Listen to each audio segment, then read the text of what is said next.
senantiasa mencurahkan nikmat kepada seluruh makhluknya dan itu tidak pernah terhenti walaupun hanya sekejap mata. Salawat beriringkan salam kepada Nabi kita tercinta yakni Nabi Muhammad sallallahu alaihi wasallam. Dan walhamdulillah kajian kita yang biasanya 2 bulan sekali, 2 pekan sekali ya, 2 bulan sekali, dan insyaallah kita akan lanjutkan. Ini adalah pertemuan kita yang ke-41 dalam pembahasan sirah nabawiyah. Alhamdulillah. Jadi salah satu nikmat yang tiada tara, alhamdulillah kita bersama-sama berjalan mengetahui bagaimana sosok yang mulia, suri tauladan kita Nabi Muhammad sallallahu alaihi wasallam. Dan kita berada di penghujung pembahasan di pertemuan yang ke-41 ini, tepatnya sekarang tanggal 5 Rabiul Akhir tahun 1447 Hijriah, 26 September 2025 Masehi. Jadi kita di halaman 660 bagi yang ada membawa buku, halaman 660, yaitu pembahasan Rasulullah sallallahu alaihi wasallam wafat. Rasulullah sallallahu alaihi wasallam wafat. Di detik-detik perpisahan dengan beliau sallallahu alaihi wasallam,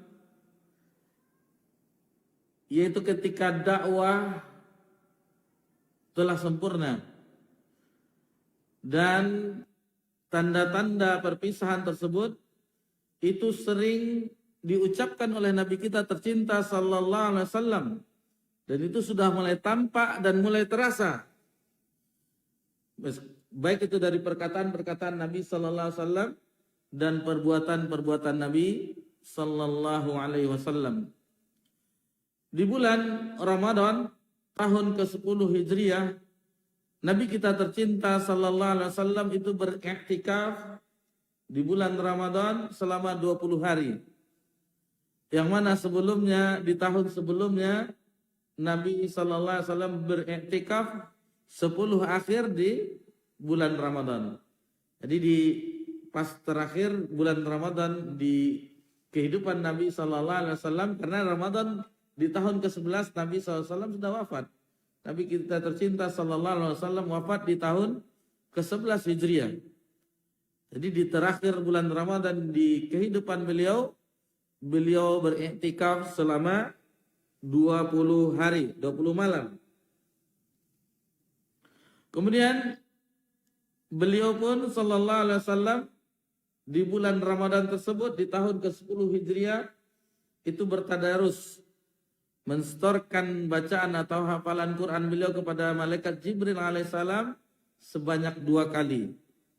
Yang mana di tahun-tahun sebelumnya di bulan Ramadan Nabi sallallahu alaihi wasallam stor hafalan tadarus Al-Quran dengan malaikat Jibril itu hanya sekali. Namun di tahun terakhir itu, di bulan Ramadan terakhir di kehidupan Nabi kita sallallahu alaihi wasallam, Nabi stor Al-Quran kepada malaikat Jibril, tadarus Al-Quran itu sebanyak 2 kali. Kemudian di peristiwa yang di pertemuan kita sebelumnya, yaitu ketika peristiwa Haji Wada, yang mana Nabi sallallahu alaihi wasallam bersabda, sesungguhnya aku tidak mengetahui, barangkali setelah tahun ini aku tidak berjumpa lagi dengan kalian dalam keadaan seperti ini selamanya. Dan beliau ucapkan itu ketika beliau sallallahu alaihi wasallam bersabda di Haji Wada ketika melempar jumrah Aqabah. Kata Nabi sallallahu alaihi wasallam bahwasanya Nabi menyebutkan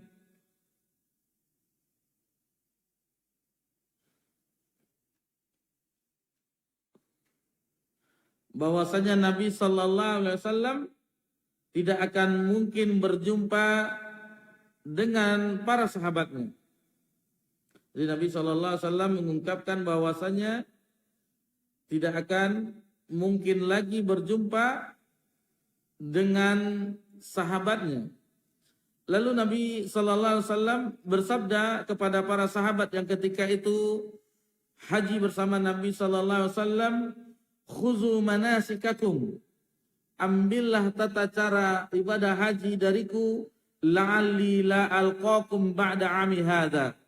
Barangkali kemungkinan aku tidak berjumpa dengan kalian lagi setelah tahun ini.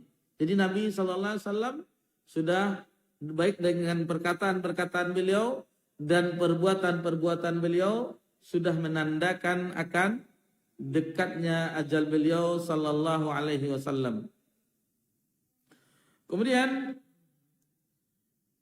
ketika kita membahas sedikit penafsiran dalam surah An-Nasr, surah yang terakhir turun. Surah yang terakhir turun, "Idza jaa nasrullahi wal fath wa ra'aitan nasa yadkhuluna fi dinillahi afwaja fasabbih bihamdi rabbika wastaghfir innahu kana tawwaba." Jadi alhamdulillah surah yang terakhir turun ini telah kita bahas penafsirannya secara singkat, yang mana kata Abdullah bin Abbas radhiyallahu anhuma ketika menafsirkan bahwasanya ini adalah pertanda dekatnya ajal Nabi sallallahu alaihi wasallam. Dan ini ayat yang terakhir diturunkan yang secara utuh, yaitu surah An-Nasr ini. Yang mana setelah diberikan kemenangan Fatu Mekah, manusia berbondong-bondong memeluk agama Islam. Fasabbih bihamdi rabbika wastaghfir innahu kana tawwaba. Kata Ummul Mukminin Aisyah radhiyallahu anha, setelah ayat ini turun, Nabi sallallahu alaihi wasallam di bacaan ruku dan sujudnya sering membaca subhanakallahumma bihamdika asyhadu an la ilaha illa anta subhanakallahumma bihamdika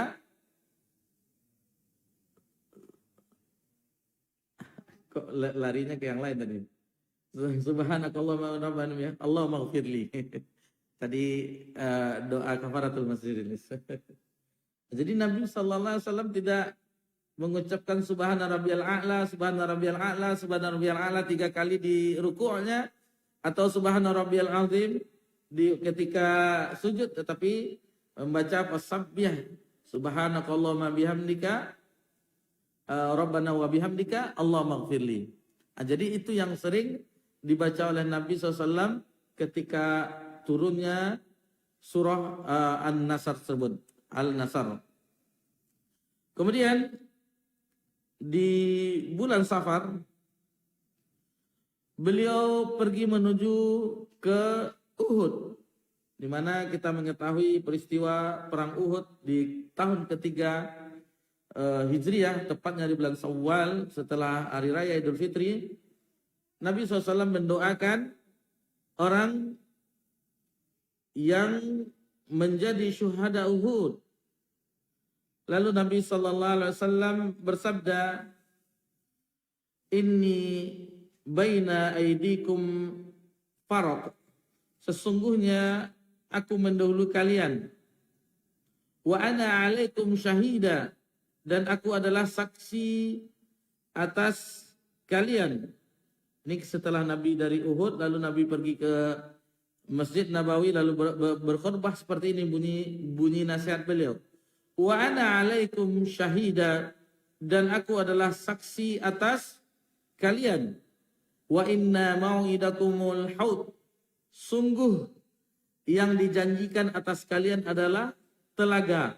Wa inni la anzuru ilaihi mim maqami hadza, dan aku benar-benar telah melihat dari tempatku ini. Jadi Nabi sallallahu alaihi wasallam telah menunggu kita umatnya di telaganya. Wa inni lastu akhsha alaikum an tusyriku, kata Nabi sallallahu alaihi wasallam. Aku tidaklah lebih khawatir terhadap syirik yang kalian berbuat. Jadi Nabi SAW tidak khawatir terhadap sahabatnya yang akan ditinggalkannya tentang dosa yang sangat besar, yakni kesyirikan. Tidak itu yang dikhawatirkan oleh Nabi SAW. terhadap para sahabat radhiyallahu anhum ajmain. Walakinni akhsha alaikumud dunya an tanafasuha, kata Nabi SAW. Akan tetapi yang lebih aku khawatirkan, yang aku takutkan kepada kalian adalah dunia. An tanafasu fiha, an tanafasuha, kata Nabi SAW. Lalu kalian dengan dunia tersebut, kalian saling berlomba-lomba, saling memperebutkan. Ikhwani fiddin wa akhwati fillah azakumullah. Bayangkan Nabi SAW meninggalkan para sahabat radhiyallahu anhum ajmain, yang akan meninggalkan itu tidak khawatir dengan dosa kesyirikan. Dosa yang sangat besar di dalam agama ini. Tetapi yang dikhawatirkan oleh Nabi SAW adalah dibentangkannya dunia ini. Dibukakannya perbendaharaan harta kekayaan. Dan saling berlomba terhadap demikian. Itu yang dikhawatirkan oleh Nabi Muhammad sallallahu alaihi wasallam terhadap umatnya. Kemudian di pertengahan suatu malam, Nabi sallallahu alaihi wasallam itu pernah menuju ke kuburan Baqi'. Nabi sallallahu alaihi wasallam pernah menuju ke kuburan Baqi'. Yang mana kita mengetahui bahwasanya itu tidak jauh jaraknya dengan Masjid Nabawi.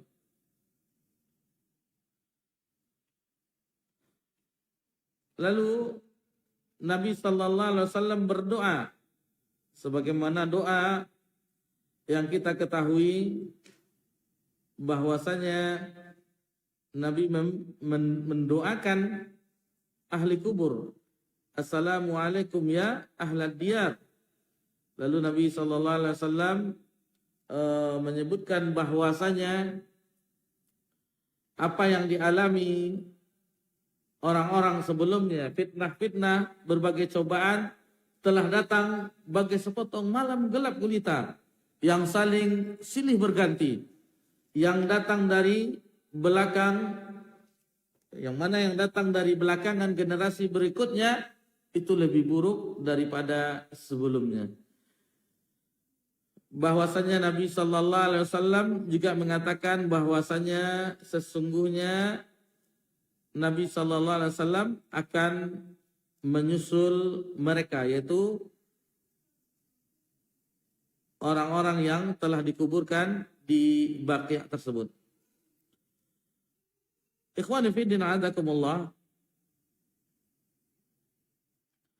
Kemudian Nabi sallallahu alaihi wasallam pada tanggal 28 atau 29 dari bulan Safar, Nabi sallallahu alaihi wasallam tepatnya itu di hari Senin, satu pekan sebelum Nabi sallallahu alaihi wasallam diwafatkan oleh Allah Azza wa Jalla, Nabi sallallahu alaihi wasallam mengantar jenazah salah seorang sahabat di Baqi'.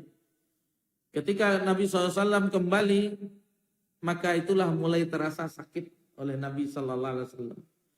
Nabi merasakan panas yang tinggi, pusing yang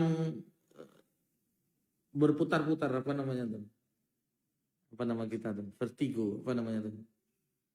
Jadi Nabi SAW merasakan sakit kepala dan sakit sekujur tubuhnya yang sangat panas. Dan itu dirasakan panas tersebut oleh para sahabat. Ketika didekatkan ke pakaian Nabi SAW itu terasa panas. Hawa panasnya itu. Karena Nabi SAW panasnya itu 2 kali lipat manusia biasa. 2 kali lipat.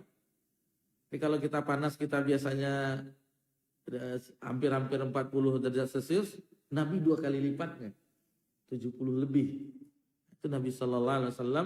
Dan sakit Nabi itu dilebihkan daripada manusia biasa. Nabi sallallahu alaihi wasallam itu dalam keadaan sakit itu 11 hari. Salat bersama sahabat. Adapun beliau sakitnya sekitar 13-14 hari. Namun yang mengimami para sahabat itu hanya 11 hari. Adapun hari yang tersisa Nabi digantikan oleh Abu Bakar As-Siddiq radhiyallahu anhu. Kemudian 1 pekan menjelang meninggalnya Nabi kita tercinta sallallahu alaihi wasallam, wafatnya, sakit Nabi sallallahu alaihi wasallam semakin berat. Jadi semakin hari semakin mendekati ajal itu semakin berat. Bahkan Nabi sallallahu alaihi wasallam bertanya kepada istri-istri beliau, giliran siapa besok lagi? Giliran siapa besok lagi? Namun para istri ummahatul mukminin itu mengetahui bahwasanya Nabi sallallahu alaihi wasallam itu menginginkan di rumah Aisyah radhiyallahu anha. Jadi Nabi bertanya, ini rumah siapa? Karena bergiliran, sehari di sini, sehari di sini, sebanyak 9 istri Nabi sallallahu alaihi wasallam. Jadi ketika sakit keras Nabi sering mengulang, giliran siapa lagi? Giliran siapa lagi? Namun ketika itu dipahami oleh ummahatul mukminin bahwasanya Nabi Muhammad sallallahu alaihi wasallam menginginkan di rumah Aisyah radhiyallahu anha. Lalu Nabi sallallahu alaihi wasallam itu berjalan diapit oleh 2 orang sahabat. Diapit bagaimana seseorang yang tidak bisa berjalan lagi. Nabi SAW di tengah sambil megang bahu.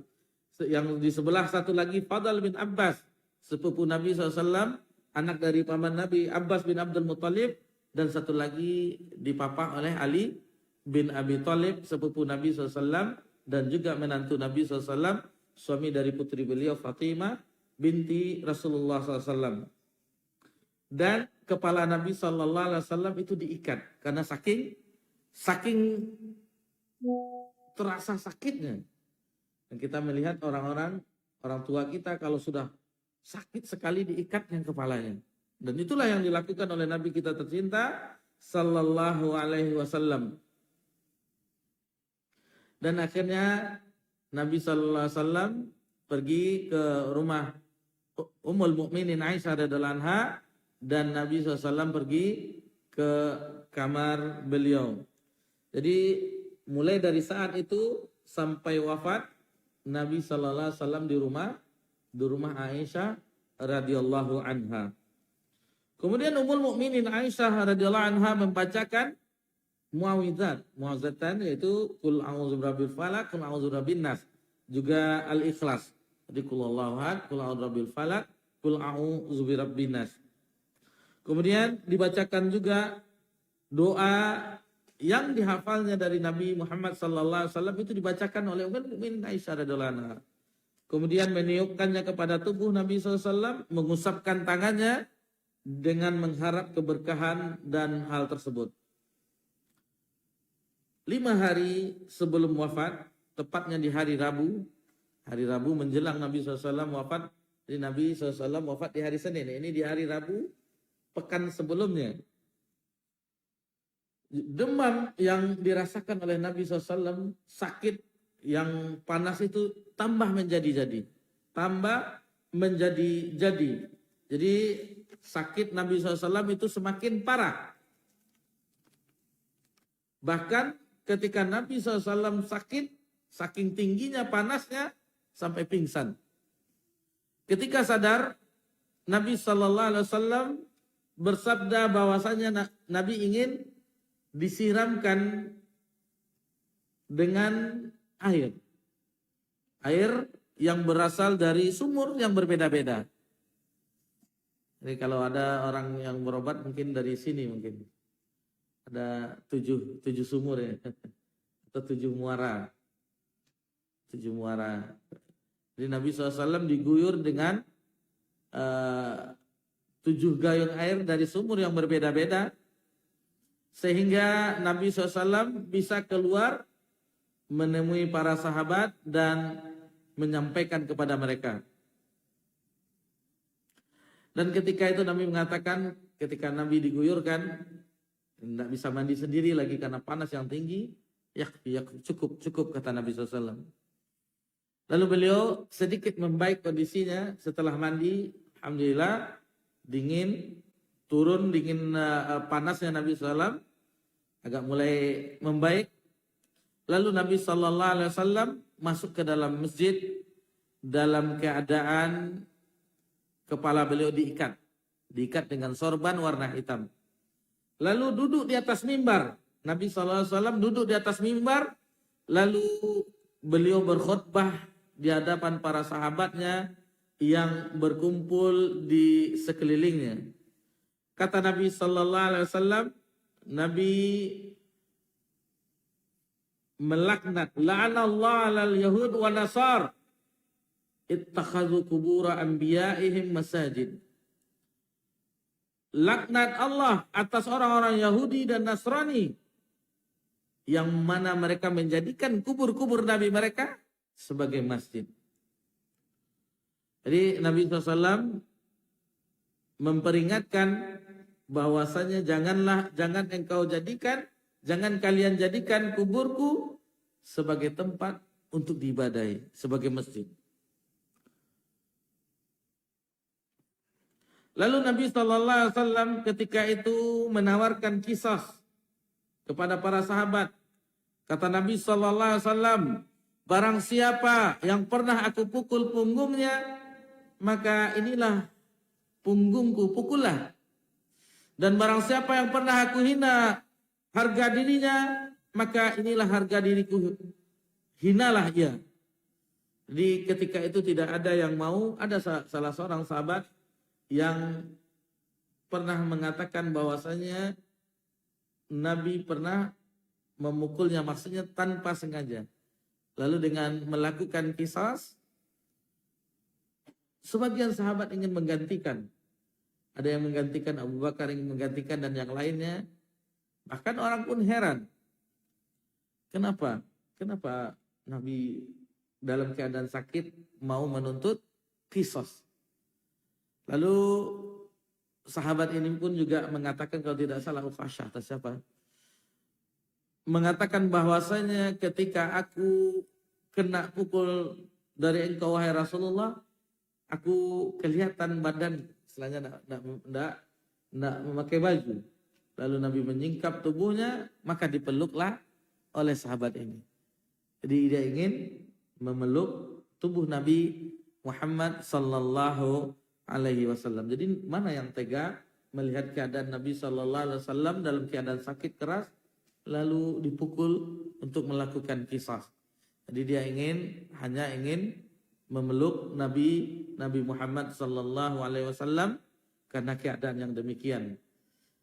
Sudah ada tanda-tanda baik itu perkataan Nabi Muhammad SAW dan perbuatan-perbuatan, siapa tahu itu adalah pelukan yang terakhir kalinya. Kemudian setelah itu Nabi SAW turun dari mimbar dan melaksanakan salat zuhur. Kemudian duduk di atas mimbar dan mengulangi perkataan yang pertama tentang permasalahan antar sesama dan yang lainnya. Ada yang memiliki hutang 3 dirham. Ada juga yang melaporkan, bayarkanlah kepadanya hutangku wahai Al-Fadl. Lalu beliau pun memberi wasiat kepada kaum Ansar. Nasihat beliau tentang kaum Ansar. Kata Nabi sallallahu alaihi wasallam, aku wasiatkan kepada kalian tentang kaum Ansar, bahwasanya sesungguhnya mereka adalah kelompokku dan golonganku. Mereka telah benar-benar menyelesaikan tugas yang telah dibebankan kepada mereka, dan yang tersisa adalah hak-hak mereka. Maka terimalah kebaikan mereka dan maafkanlah kesalahan mereka. Di dalam riwayat yang lainnya, Rasulullah SAW bersabda, sesungguhnya manusia itu banyak dan kaum Ansar itu sedikit, sehingga mereka bagaikan garam pada makanan. Maka barang siapa di antara kalian yang memegang tampuk kekuasaan yang di dalamnya ia merugikan seseorang atau menguntungkannya, maka terimalah kebaikan mereka dan maafkanlah kesalahan mereka. Kemudian Nabi sallallahu alaihi wasallam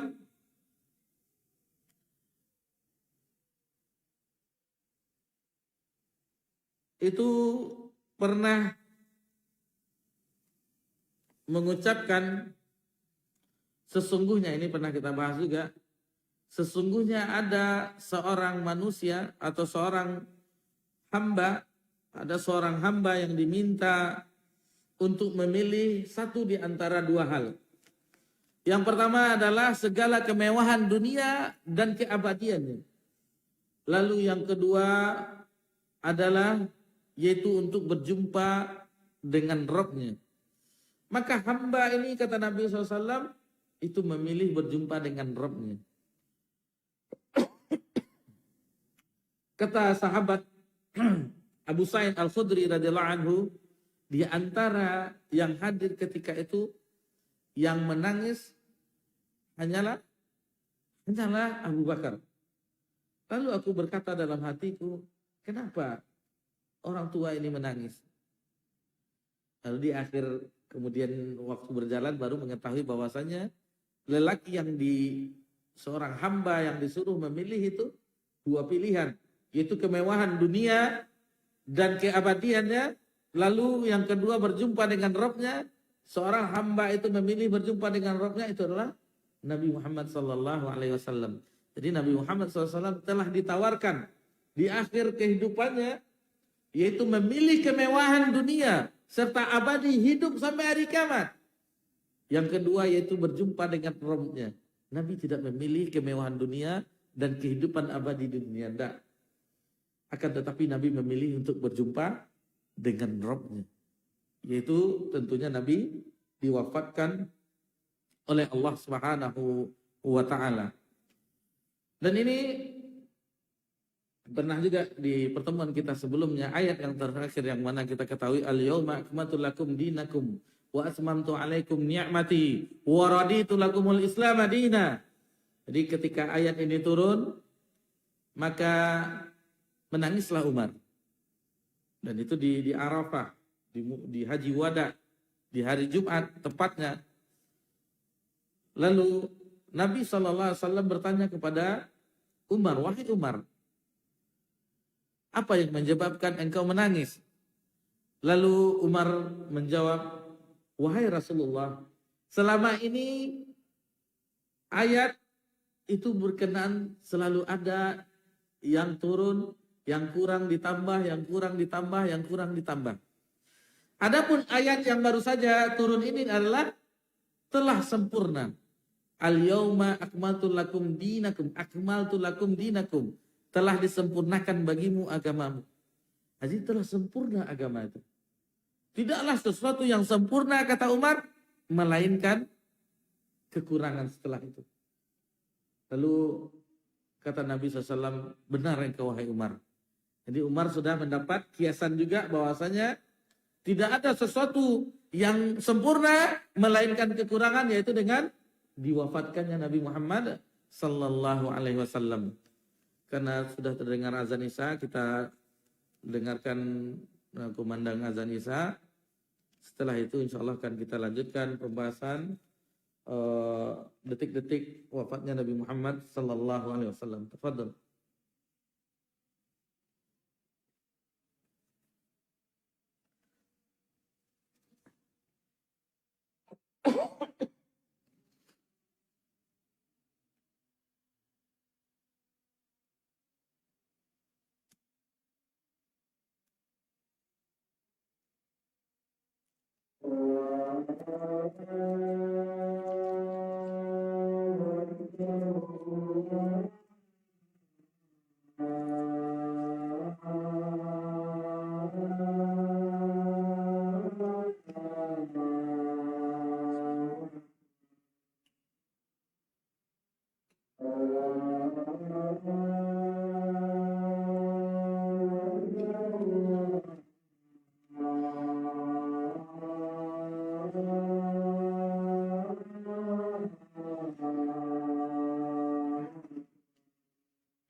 Alhamdulillah, wassalatu wassalamu ala Rasulillah ma ba'd.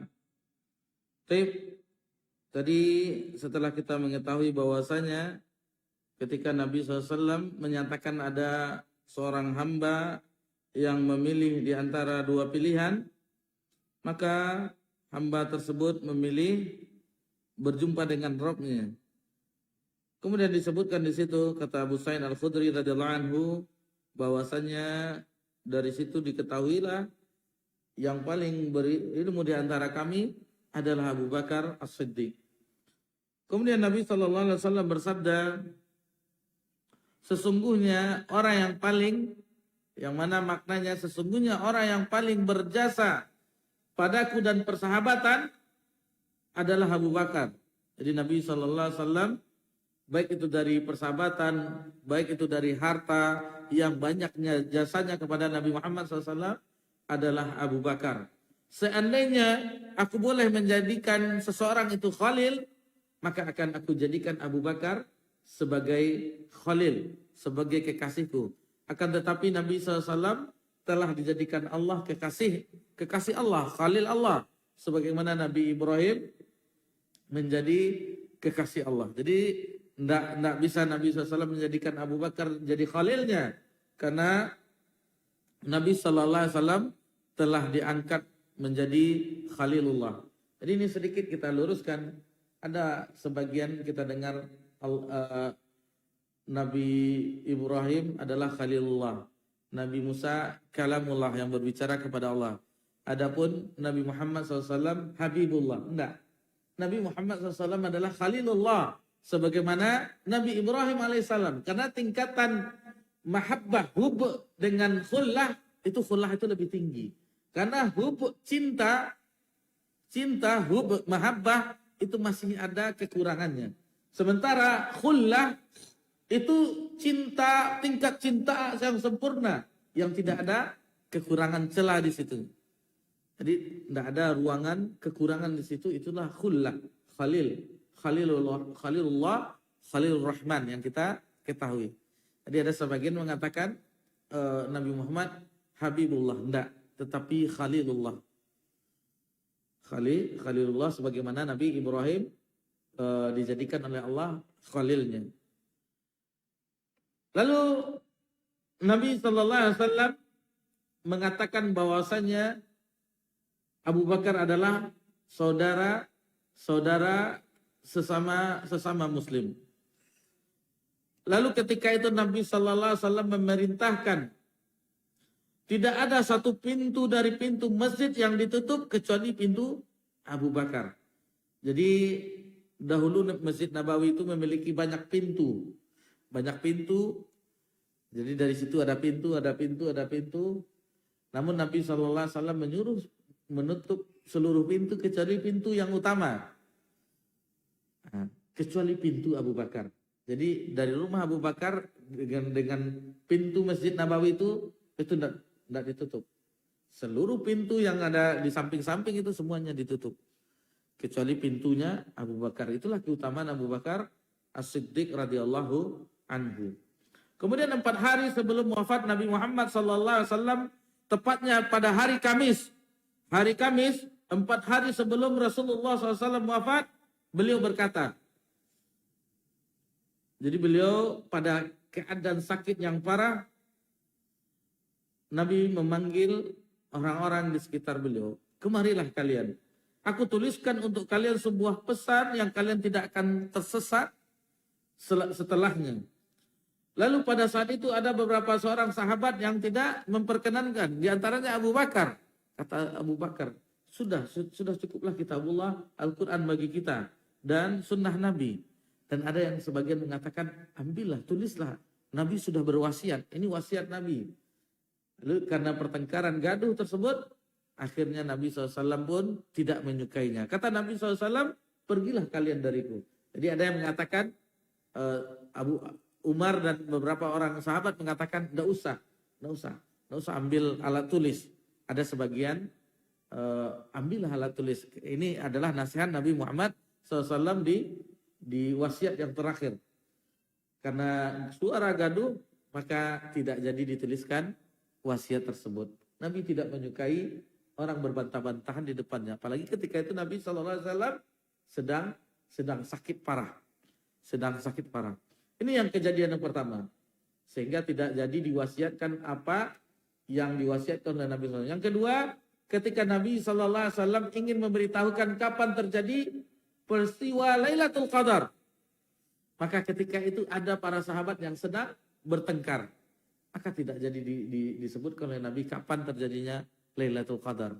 Pelajaran bagi kita, perselisihan, bayangkan. Itu Nabi SAW ingin memberitahukan kapan terjadi Lailatul Qadar. Karena ada yang bertengkar, Nabi tidak jadi memberitahukannya. Begitu juga ketika Nabi SAW sakit yang mengantarkan wafat beliau SAW. Nabi, nih tulislah pesan ini. Ada yang mengatakan tidak. Ada yang mengatakan iya. Sampai bertengkar seperti itu. Dan Nabi pun tidak menyukai.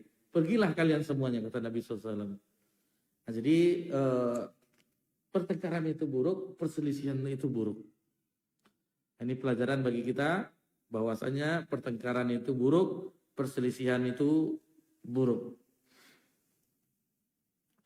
Di antara yang menghafal wasiat Nabi SAW yang tanpa ditulis, bahwasanya Nabi SAW berpesan 3 perkara, yaitu berwasiat agar mengeluarkan orang-orang Yahudi, orang-orang Nasrani, dan orang-orang musyrik dari Jazirah Arab. Dikeluarkan semuanya dari Jazirah Arab. Dan beliau juga berwasiat untuk memberikan penghargaan kepada utusan, delegasi, sebagaimana yang telah beliau berikan kepada mereka sebelumnya. Jadi kalau ada utusan, delegasi atau perang, komando, berikan mereka tanda jasa seperti itu, berupa dinar, dirham, atau yang lainnya. Nah, pesan Nabi SAW. Sedangkan wasiat yang ketiga itu lupa.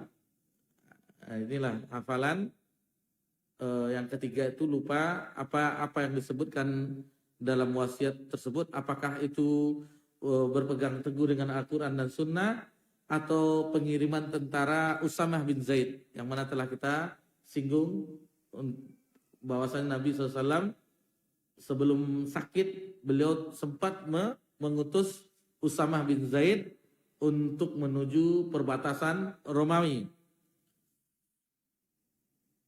Lalu beliau bersabda, kata Nabi SAW, as-salah, as-salah, wattaqullah fima malakat aimanikum. Jadi Nabi SAW mewasiatkan, jagalah salat dan bertakwalah kepada Allah dengan budak-budak kalian, kata Nabi SAW. Jadi meskipun Nabi SAW menderita sakit yang parah, demam yang tinggi, akan tetapi beliau masih sempat menunaikan semua salatnya berjamaah. Yaitu yang terakhir itu, yaitu 4 hari sebelum Nabi SAW wafat di hari Kamis. Itulah terakhir beliau, yakni di salat maghrib bersama para sahabat. Dan beliau membaca ayat wal mursalatu urfa, al-mursalat. Dan di waktu isanya di hari Kamis, sakit Nabi sallallahu alaihi wasallam semakin parah hingga beliau tidak bisa ke masjid. Ini saking parahnya tidak bisa Nabi sallallahu alaihi wasallam ke masjid. Lalu Ummul Mukminin Aisyah radhiyallahu anha berkata, Rasulullah bertanya, apakah manusia telah salat? Jadi apakah manusia telah salat? Nabi berwasiat beberapa kali. Faqalu lahum yantaziruka ya Rasulullah. Qala da'u li ma'an fi mikhdab. Jadi Nabi sallallahu alaihi wasallam itu agar diambilkan air dalam bejana. Tetapi tidak sanggup lagi. Nabi pingsan, kemudian diambilkan lagi, Nabi pingsan, begitu berulang-ulang. Tidak sanggup Nabi SAW karena saking panasnya kondisi beliau, semakin parahnya penyakit beliau sallallahu alaihi wasallam. Maka akhirnya beliau memerintahkan Abu Bakar untuk menjadi imam. Memerintahkan Abu Bakar untuk menjadi imam di hari-hari seterusnya. Namun ketika Abu Bakar diperintahkan oleh Nabi SAW untuk menggantikan beliau menjadi imam, Ummul Mukminin Aisyah radhiyallahu anha itu berkata, Inna Abu Bakrin rajulun raqiq. Sesungguhnya Abu Bakar itu adalah seorang laki-laki yang sangat halus hatinya, halus perasaannya. Wa idza qara'al Qur'an la yamliku dam'ah. Jika beliau membaca Al-Qur'an, beliau tidak bisa membendung air matanya. Begitu juga falau amarta ghaira Abi Bakrin, kata Ummul Mukminin Aisyah radhiyallahu anha mengusulkan, bagaimana kalau selain Abu Bakar saja wahai Rasulullah yang menjadi imam? Qalat wallahi ma bi ila karihatu ayyatashaman nas bi aula min yaqumu fi maqami Rasulullah sallallahu alaihi wasallam. Lalu kata Aisyah, demi Allah, saya tidak apa-apa, hanya saja saya khawatir orang-orang merasa bosan dengan orang yang pertama kali menggantikan Rasulullah SAW. Jadi maksudnya, kenapa putrinya sendiri tidak menyetujuinya? Ini perasaan kita lah. Contohnya kita di sini, nanti kajian malam Ahad, insya Allah kita akan tablik akbar bersama Ustadz terkenal lah, Ustadz dari luar kota, Ustadz Hafizullah. Itu telah diumumkan oleh panitia Masjid Taqwa. Tahu-taunya berhalangan. Digantikan oleh Ustadz Rahman. Seluruh jamaah itu kecewa. Ustadz ini pula menggantikannya. Padahal pengumumannya udah Ustadz yang viral lah gitu, yang mudah-mudahan Allah menjaga semua guru-guru kita. Ustadz Rahmat pula yang menggantikan. Apalah itu. Jadi maksud Aisyah, dia nak mau ayahnya seperti itu keadaannya. Yang mana awalnya yang menjadi imam adalah Nabi Sallallahu Alaihi Wasallam, lalu digantikan oleh Abu Bakar. Asalnya kok Abu Bakar pula yang jadi imam. Sementara maghrib tadi Nabi SAW membaca ayat wal mursalati urfa, itu masih Nabi menjadi imam. Lalu di Isa hari Kamis itu Nabi SAW memerintahkan, karena sudah berulang-ulang 3 kali pingsan, tidak bisa lagi untuk melanjutkan mengimami salat, maka diperintahkan Abu Bakar.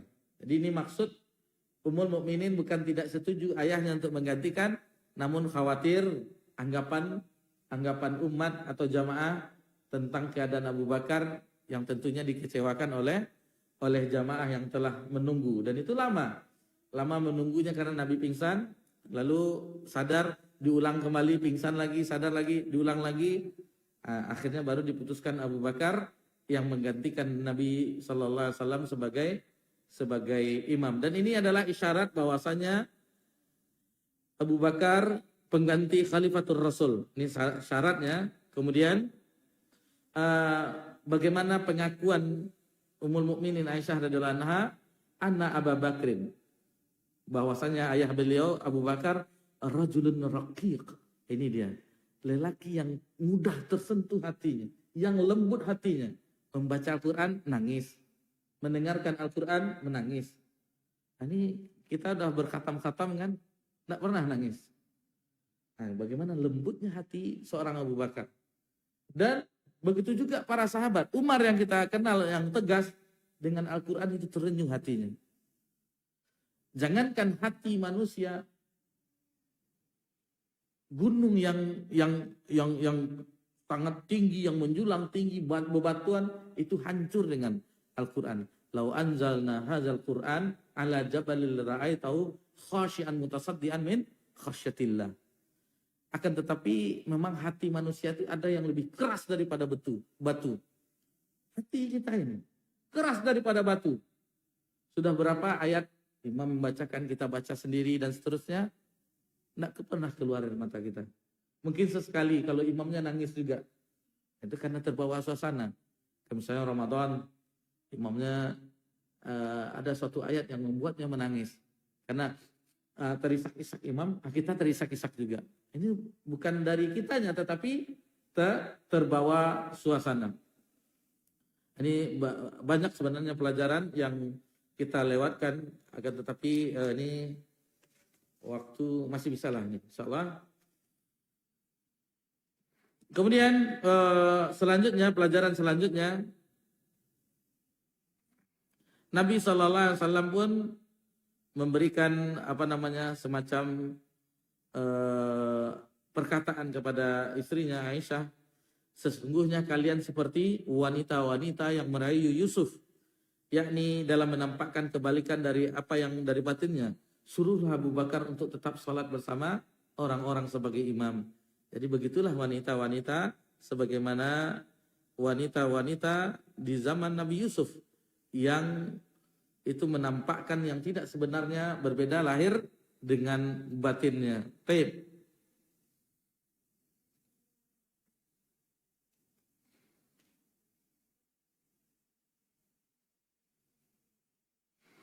Dua hari sampai satu hari sebelum wafat, yaitu di hari Sabtu dan di hari Ahad, rupanya sakit Nabi SAW itu tidak berkurang, bahkan bertambah.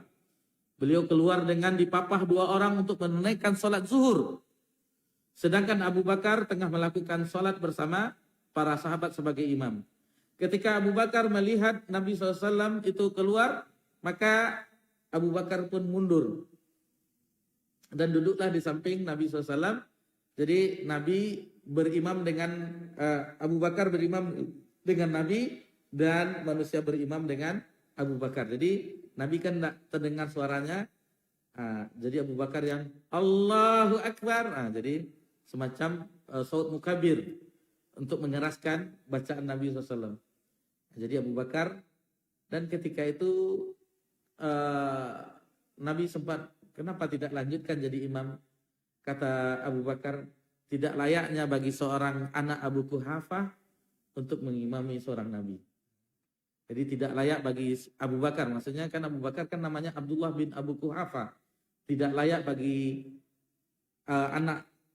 seorang anak Abu Quhafah mengimami seorang Nabi. Jadi mundur Abu Bakar, lalu Nabi yang menjadi imam. Karena suara Nabi terdengaran, Abu Bakar yang mengeraskan suara agar terdengar oleh jamaah. Itu di hari Sabtu dan hari Ahad. Kemudian di hari Ahadnya, sehari sebelum wafat, Nabi SAW itu memerdekakan budak-budaknya. Memerdekakan budak-budaknya dan bersedekah dengan 6 atau 7 dinar yang itulah yang dimilikinya. Disedekahkannya semua. Serta memberikan senjata-senjatanya kepada kaum muslimin. Di malam harinya, Aisyah Ummul Mukminin membawa lampunya kepada seorang tetangga wanita.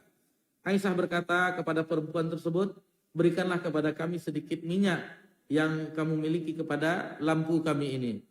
Baju besi beliau pada saat itu masih tergadaikan kepada Yahudi dengan harga 30 sak gandum. Jadi Nabi SAW itu masih dalam keadaan berhutang, tetapi digadaikan. Ada alat gadainya, yaitu baju perang Nabi SAW. Bayangkan ini menjaga kehormatan. Seandainya Nabi ucapkan ke wahai sahabatku, aku tidak ada pasokan makanan, itu berbondong-bondong orang akan menghadiahkan. Tapi Nabi tidak mau. Nabi tidak mau menghinakan diri. Nabi menggadaikan baju perangnya agar mendapatkan beberapa sok gandum untuk kebutuhan keluarganya. Nah, dan ini bagaimana tentang hutang. Dan kita mengetahui ayat yang paling panjang satu halaman itu tentang hutang dalam surah Al-Baqarah. Ini jangan disepelekan masalah hutang. Terkadang kita sudah mengaji, sudah mengetahui, dan kita pun hafal hadis tentang orang yang bangkrut. Atadru man muflis, tahukah engkau orang yang bangkrut? Kata sahabat, ya Rasulullah, orang yang bangkrut itu orang tidak memiliki harta benda dan seterusnya. Tidak ada punya dinar, dirham, harta dan benda. Kata Nabi, bukan itu yang orang yang bangkrut. Orang yang bangkrut, orang yang datang di hari kiamat. Ketika dibangkitkan di hari kiamat, membawa pahala salatnya, pahala puasanya, pahala sedekahnya, semuanya dibawanya, banyak pahalanya. Akan tetapi ketika hidup, dia telah memukul si fulan, telah menggunjing si fulan, telah mengambil harta si fulan, dan seterusnya. Akhirnya pahala yang banyak itu diberikan kepada orang yang telah dizoliminya. Ini harta dulu yang dipinjam, tidak dikembalikan. Nah, ini ambil amalanku. Dan setelah habis, tidak ada lagi untuk pahala untuk diberikan kepada orang yang telah dizolimi. Keburukan dosa orang itu yang ditimpakan ke dia. Inilah orang yang bangkrut. Awalnya banyak pahalanya, lalu habis, bahkan dosa orang-orang dizoliminya itu ditimpakan kepadanya. Waliyazbillah. Ini perhatikan. Kita mengetahui, maka hati-hati terhadap hutang. Bahkan Nabi kita tercinta SAW ini dalam keadaan mau meninggal, baju perangnya. Tapi kalau gadai itu misalnya meninggal itu cukup bayar dengan gadainya, jaminannya. Ini kalau kita misalnya berhutang, gadaikan. Apa kita bisa gadaikan? Sepeda motor kita, emas istri kita atau yang lainnya, gadaikan. Nggak bisa bayar, sudah itu saja untuk membayarnya. Hanya lebih aman. Karena kita di zaman sekarang ini, zaman yang tidak pandang bulu. Orang tidak mengaji dengan orang mengaji sama zaman sekarang. Kenapa? Ustadz korbannya? Ya. Bukan satu orang. Bahkan sama Ustadz pun meminjam. Bagaimana kami meminjam Ustadz? Gaji di pondok sekian, anak kami 9 katanya. Kita mikir, dia minjam katanya. Dikeluhkan juga gitu. Tapi beginilah keadaan. Ini kenyataan yang pahit, bahwasanya kalau ada orang yang berhasil meminjam uang kita, disarankan untuk dipeluk dia lama-lama. Karena orang-orang yang minjam itu rata-rata mempunyai ilmu menghilang. Jadi besok tidak ada lagi di Masjid Taqwa, pindah di masjid yang lain, Mukhlisin, Al-Furqan. Karena begitu ya, ini masalah ini memang. Dan Nabi SAW itu tidak khawatir dengan tauhid syirik tadi yang kita sebutkan bahas. Yang Nabi khawatirkan adalah dibukakannya perbendaharaan dunia dan kalian saling berlomba, fatanafasuha, berlomba-lomba dengan gemerlapnya kehidupan dunia. Itu sedikit pelajaran bagi kita tentang masalah hutang, ghibah, menjatuhkan kehormatan orang lain dan seterusnya. Itu harus ditahan lisan kita, tahan tangan kita, tahan seluruhnya agar nanti di akhirat tidak menjadi orang yang bangkrut. Waliyahzubillah. Kemudian hari terakhir, Anas bin Malik meriwayatkan bahwa pada saat kaum muslimin salat subuh pada hari Senin, Abu Bakar yang menjadi imam mereka. Kemudian Rasulullah SAW tiba-tiba membuka tirai. Jadi rumah Nabi SAW itu dengan Masjid Nabawi langsung dibuka, nampak Nabi SAW. Dan sebagian mereka, dan ini ada di Sahih Bukhari, sebagian itu sampai-sampai ada yang terfitnah untuk membatalkan salatnya. Dan itu wajah Nabi itu sudah bersinar, seolah-olah telah sembuh. Dan kita perhatikan memang orang-orang yang sudah lama sakit, mungkin di antara orang tua kita, dan mak kami sendiri waktu itu demikian. Lama sakit, kadang ini. Ada suatu hari beliau itu sehat, ngobrol kami semua, enak semua. Tahu-taunya tidak berapa lama sudah meninggal. Nah, seperti ini Nabi SAW ketika itu nampak cerah lagi wajah Nabi, dibukakannya tirai jendela rumah Aisyah, sebagian sahabat pun terfitnah. Itu di sholat subuh. Itu di sholat subuhnya. Namun di waktu duha sudah lain arahnya. Sudah lain arahnya. Bagaimana Nabi SAW di waktu duha itu sudah tambah parah lagi, tambah sakit Nabi SAW, tambah parah lagi. Bahkan Nabi SAW memanggil putrinya, Fatimah binti Rasulullah SAW, dipanggil oleh Nabi kita tercinta SAW. Kemudian beliau membisikkan kepadanya. Jadi ketika awalnya beliau menangis, lalu setelah dibisikkan beliau pun tersenyum. Di kemudian harinya, di riwayat yang lain, di kemudian harinya Ummul Mukminin Aisyah radhiyallahu anha bertanya, wahai Fatimah, kalau dari segi umur tua Fatimah, wahai Fatimah, apa yang dibisikkan oleh bapakmu? Maksudnya oleh Rasulullah SAW. Ya, pertama beliau menangis bahwasanya beliau mengatakan bahwasanya beliau akan meninggal dunia. Adapun ketika aku berbahagia tersenyum, beliau mengkabarkan bahwasanya beliau adalah pemimpin wanita surga dan beliaulah anggota pertamanya yang pertama kali menyusulnya. Karena jarak Fatimah dengan Nabi SAW itu hanya beberapa bulan jaraknya, baru setelah itu Fatimah radhiyallahu anha menyusul ayahandanya yang tercinta. Kemudian ketika melihat keadaan tersebut, Fatimah binti Rasulullah SAW itu tidak bisa. Namanya orang tua, kita melihat bagaimana keadaan ayah sedang sakaratul maut, sedang dalam keadaan sakit. Lalu kata Fatimah, wahai ayahanda, wahai bapakku, betapa menderitanya engkau. Lalu kata Nabi SAW, laisa ala abika karbati ba'dal yaum. Wahai putriku, wahai ananda, sesungguhnya setelah ini tidak ada lagi penderitaan yang akan mendera bapakmu. Kemudian Nabi SAW juga memanggil cucu-cucunya, diantaranya Hasan dan Husain. Kemudian Nabi SAW mencium cucunya, lalu berwasiat kepada cucunya berbuat wasiat kebaikan, berbuat kebaikan. Begitu juga Nabi SAW memanggil para istrinya, lalu mewasiatkan wasiat kebaikan. Sakit Nabi SAW semakin parah, dan Nabi pun sempat mengatakan kepada Aisyah, wahai Aisyah, ini adalah racun dahulu. Itu di tahun ke-7 ketika terjadi perang Khaybar, Nabi SAW sempat menggigit sebuah hidangan daging yang ketika itu wanita Yahudi memberikan hidangan daging paha kambing. Nabi sempat menggigitnya, lalu diwahyukan bahwa itu beracun. Adapun yang sempat memakannya para sahabat meninggal karena sudah dibubuhi racun. Namun racun itu masih tersisa di gigi Nabi SAW dan itu tertelan oleh Nabi SAW. Dan itu bereaksi di saat beliau sakit. Nah, karena sudah masuk racun itu ke dalam tubuh Nabi SAW, dan reaksi pun bereaksi ketika Nabi SAW sedang sakit parah.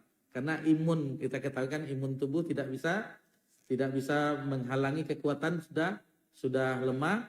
Jadi penyakit-penyakit yang dahulu racun dan seterusnya itu akan bangkit. Adapun di nasihat Nabi SAW masih juga yaitu laknat, la'anallahu Yahud wa Nasara.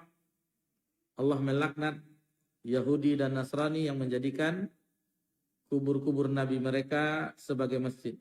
Dan ini tadi telah kita singgung. Dan Nabi mengulang lagi ketika Nabi SAW wafat, detik-detik wafatnya Nabi ingatkan kembali bahwasanya Allah melaknat Yahudi dan Nasrani yang menjadikan kubur Nabi mereka sebagai masjid.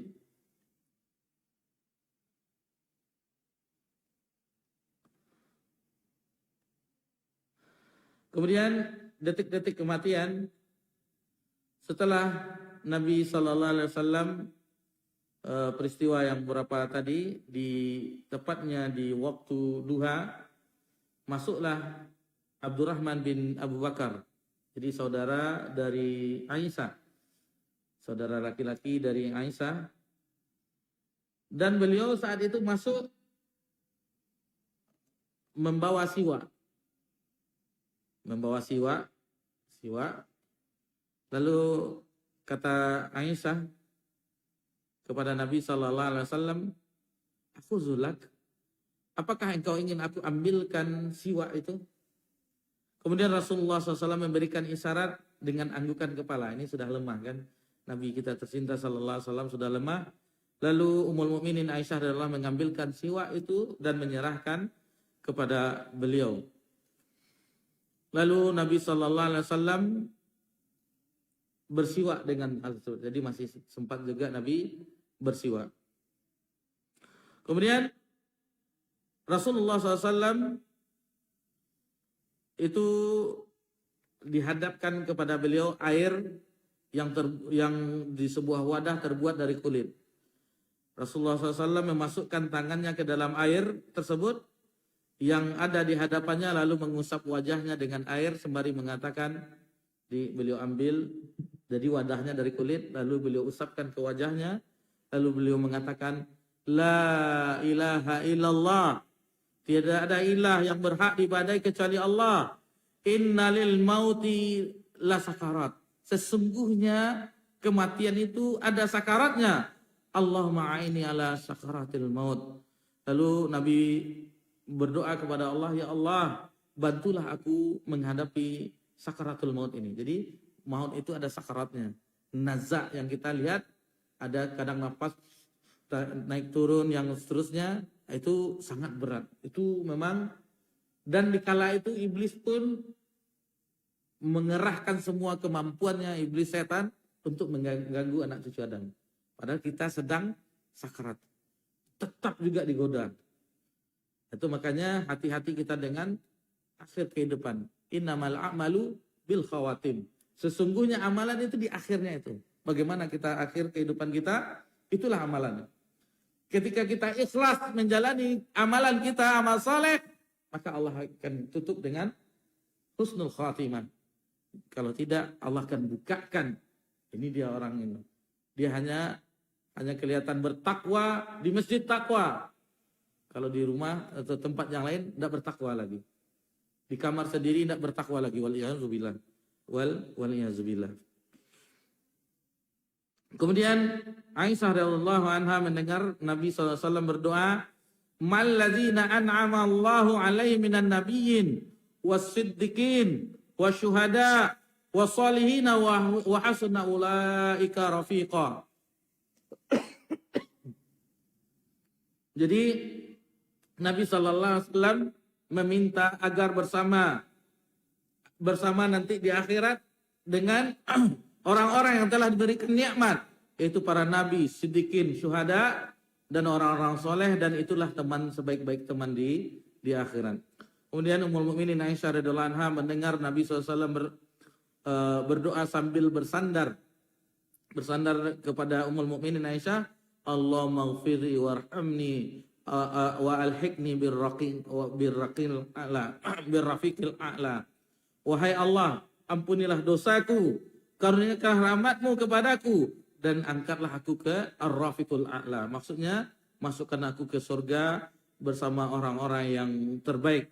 Jadi beliau Nabi SAW mengucapkan doa-doa itu, mengucapkan doa-doa di akhir usia beliau. Padahal beliau SAW adalah orang yang dijamin masuk surga, tetapi tetap berharap kepada Allah Subhanahu wa taala agar dirahmati Allah, diampuni oleh Allah, agar wa ana ar-rafiqul a'la, agar ditempatkan di tempat yang tinggi bersama orang-orang yang telah diberi nikmat. Lalu bagaimana dengan kita? Nabi SAW di akhir kehidupannya, di detik-detik kehidupannya seperti itu. Lalu bagaimana dengan kita? Ketika berada di pangkuan Ummul Mukminin Aisyah radhiyallahu anha, Rasulullah SAW pingsan selama lebih kurang 1 jam. Setelah beliau sadar siuman, saat itulah Rasulullah SAW memandang ke atap. Jadi Nabi SAW memandang ke atapnya. Dan beliau memang keadaan tersebut sedang di pangkuan Aisyah radhiyallahu anha. Lalu Rasulullah SAW mengangkat kepala beliau dan bersandar pada badan Aisyah radhiyallahu anha. Rasulullah SAW mengangkat kedua tangan beliau seraya terus memanjatkan doa, Allahumma ar-rafiqul a'la, Allahumma ar-rafiqul a'la, Allahumma ar-rafiqul a'la. Jadi Nabi senantiasa mengangkat doanya menunjuk ke atas sambil berdoa itu, ya Allah, masukkanlah aku ke surga.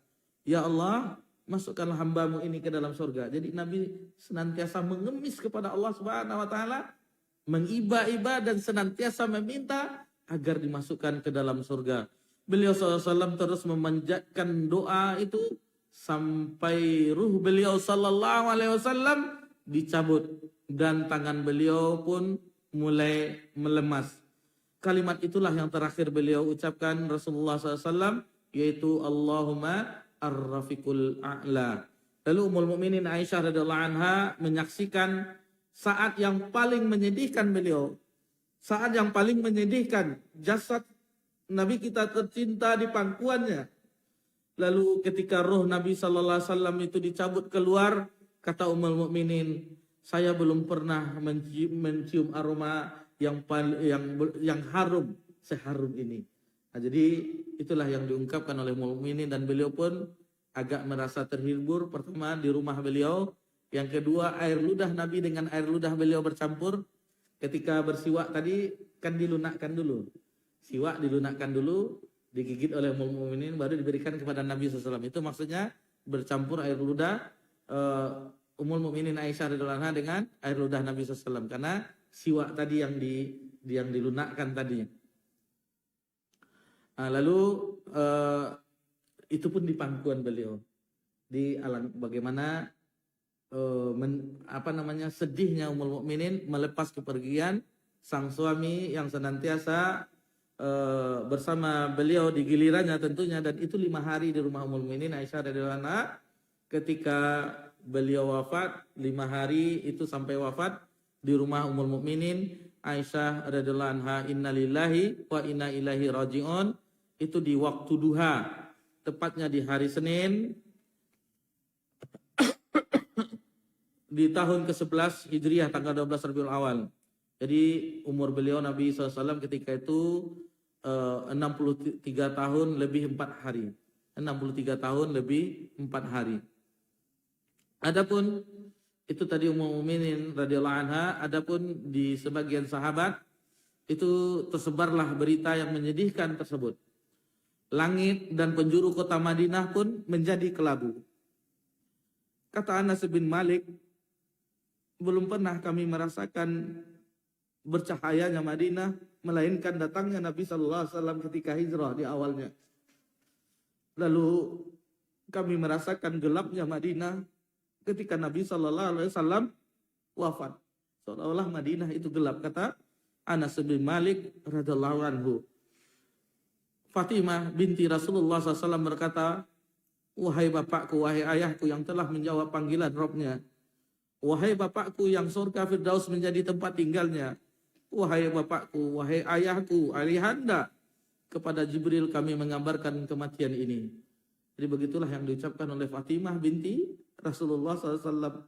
Dan kita merasakan bagi yang pernah orang tua kita wafat, mak kita, bapak kita wafat, sebagaimana Fatimah merasakan ayahnya wafat. Itulah yang dirasakan, seolah-olah tempat berpijak kita ini goyah, langit ini terasa runtuh. Itu yang kita rasakan di awal musibah. Di awal musibah, ketika pertama kali dapat kabar bapak kita, emak kita meninggal, itu yang kita rasakan. Kemudian Umar bin Khattab berdiri dan berkata, sesungguhnya beberapa orang dari kaum munafik beranggapan Rasulullah SAW telah wafat. Sesungguhnya Rasulullah itu tidak mati, kata Umar. Akan tetapi menemui Rabb-Nya sebagaimana Nabi Musa bin Imran pergi kepadanya. Ia pergi meninggalkan kaumnya selama 40 hari. kemudian dia kembali lagi kepada mereka setelah sebelumnya dikabarkan telah meninggal. Wallahi, kata Umar, Rasulullah benar-benar akan kembali. Sungguh dia akan memotong tangan dan kaki mereka yang menganggap mereka beliau telah mati. Bahkan di riwayat yang lain, barang siapa yang mengatakan Nabi wafat, kata Umar, akan kupenggal lehernya. Jadi Umar salah seorang yang tidak menerima kenyataan Nabi SAW wafat. Adapun Abu Bakar As-Siddiq ketika itu tidak berada di rumah Nabi, di rumah putrinya Aisyah tidak, akan tetapi beliau berada di sebuah tempat perkampungan As-Sund. Lalu beliau menunggang kudanya. Kemudian beliau turun dan ke dalam masjid. Beliau berbicara terhadap orang yang hadir apa gerangan yang terjadi, maka dapatlah kabar tersebut.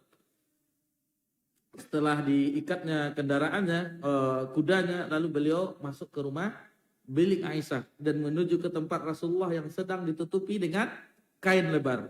Abu Bakar membuka wajah Nabi SAW, kemudian menundukkan kepalanya kepadanya, lalu mencium Nabi Sallallahu Alaihi Wasallam, dan tidak bisa Abu Bakar menahan tangisnya. Selanjutnya ia berkata, ayah dan ibuku sebagai tebusannya, Allah tidak akan menyatukan padamu dua kematian. Adapun kematian yang telah ditetapkan oleh Allah atasmu telah engkau alami.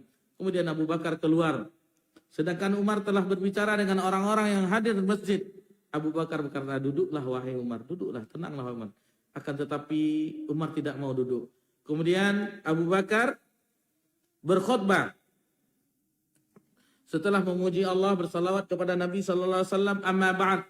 Faman kana minkum ya'budu Muhammad sallallahu alaihi wasallam fa inna Muhammadan sallallahu alaihi wasallam qad mat. Kata Abu Bakar, amma ba'du, barang siapa yang menyembah Muhammad sallallahu alaihi wasallam, sungguh Muhammad sallallahu alaihi wasallam telah meninggal. Wa man kana ya'budu lahu fa innallaha ya'budullah fa innallaha hayyun la yamut. Jadi barang siapa yang menyembah Allah, Allah sesungguhnya tidak tetap hidup dan tidak akan pernah mati. Lalu beliau mengucapkan firman Allah dalam surah Ali Imran ayat 144, wa ma Muhammadun illa rasul. Muhammad itu tidak lain hanyalah seorang rasul. Qad khalat min qablihir rusul. Sungguh telah berlalu sebelumnya beberapa orang rasul. Afa immata aw qutilan qalabatum ala aqabikum. Apakah jika dia wafat atau dibunuh kamu berpaling ke belakang atau murtad? Wa may yanqalib ala aqibai fala yadurrullahi syai'a. Barang siapa yang hendak berbalik ke belakang, maka dia tidak dapat mendatangkan mudarat sedikit pun kepada Allah. Wa yasjiyallahu syakirin, dan Allah akan memberi balasan kepada orang-orang yang bersyukur. Ketika itu kata Ibnu Abbas, wallahi, demi Allah, sungguh seakan-akan para sahabat pada saat itu tidak mengetahui Allah telah menurunkan ayat tersebut dalam surah Ali Imran ayat 144, melainkan ketika itu. Jadi ketika dibacakan Abu Bakar, baru ingat mereka semuanya akan firman Allah Subhanahu wa taala. Kemudian Sayyid Musayyab Umar berkata, demi Allah, tidaklah aku mendengar Abu Bakar membacanya kecuali aku tercengang. Jadi baru sadar Umar. Ketika Abu Bakar membaca surah Ali Imran ayat 144, maka aku tercengang. Hingga kedua kakiku tidak mampu menyanggaku. Semuanya sudah goyah lutut-lututnya. Kemudian aku terjatuh ke tanah pada saat ia membacanya. Pada saat itu aku baru menyadari bahwa Rasulullah SAW telah wafat. Kemudian bagian yang terakhir di malam yang berbahagia ini agak panjang karena kalau disambung sudah lain kisahnya, yaitu mempersiapkan dan melepas kepergian jasad Rasulullah yang mulia ke dalam tanah. Telah terjadi perselisihan dan masalah khilafah sebelum mereka mengurus jasad Rasulullah, sehingga berlangsung ada debatnya, ada diskusi dan dialog serta membantah antara kaum muhajirin dan ansar di Saqifah, di kebun Bani Sa'idah, dan akhirnya mereka sepakat untuk mengangkat Abu Bakar sebagai khalifah. Dan hal ini berlangsung sepanjang hari Senin hingga masuk waktu malam. Kemudian mereka sibuk mengurus jenazah Rasulullah hingga akhir malam. Mendekati subuh, jasad beliau yang diberkahi masih berada di kasur tertutup kain. Dan pintunya ditutup bagi orang lain kecuali keluarganya. Pada hari Selasa, mereka memandikan beliau tanpa melepas pakaiannya. Orang-orang memandikannya adalah Abbas, Ali, Al-Fadl bin Abbas, Usam bin Al-Abbas, Syukron budak Rasulullah, Usamah bin Zaid, dan Aus bin Khawli. Al-Abbas, Al-Fadl, dan Usam yang membalikkan jasad beliau. Sedangkan Usamah dan Syukron yang menyiramkan airnya. Sedangkan Ali radhiyallahu anhu yang membasuhnya dan Aus yang menyandarkan ke dadanya. Beliau dibasuh dengan air dan bidara 3 kali basuhan dan dimandikan dengan air dan sebuah sumur yang bernama Al-Ghars milik Sa'ad bin Khaythamah di Kuba, yang mana Rasulullah pernah minum air dari sumur tersebut.